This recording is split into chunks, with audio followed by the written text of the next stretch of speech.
Alaikum salam wa rahmatullahi wa barakatuh. Okay, so basically, if the cashback involves you borrowing money from a person and then they are charging you more in return, even if there's a cashback involved, then this is riba.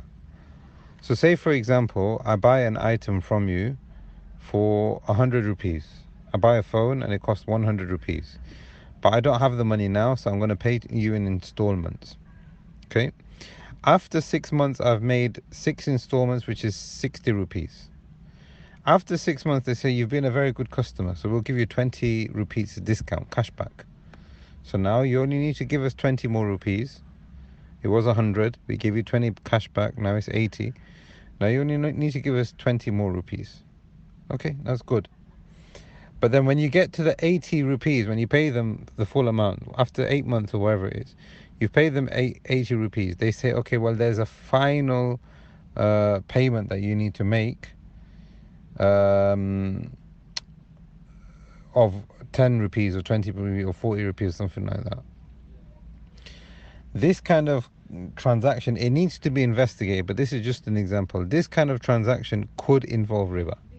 The reason why is because I took a loan from you and I am paying you back more than what I borrowed, even though there's a cashback involved. So sometimes companies will use this to make it seem like you are, that they're being generous towards you and they're giving you a discount, but in actual fact, they are making money of the fact that they've already loaned you some money. That happens, but it's not common.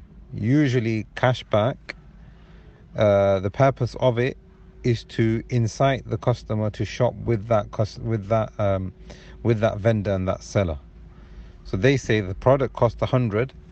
If you buy it from us, we will give you 10%, 20% discount, cashback after 6 months, 9 months, or something like that, as a gift and as a discount towards you. If that's the case, then inshallah, that kind of cashback is permissible. But the first kind of cashback is where they are charging you something, then they give you something back, and then they are charging you more. Or maybe, in a different way, it could happen that you owe them a set amount and then it increases, that amount increases, even though that they are giving you some money back in return as cashback. Banks do this sometime as well.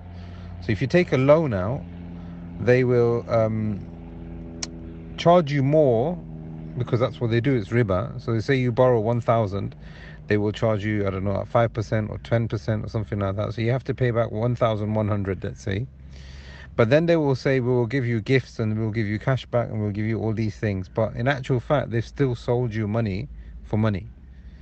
And the cashbacks and all these things, they're all kind of like gimmicks to make it seem as if that there's a discount or there's some kind of incentive for you. And those kind of cashbacks are not permissible.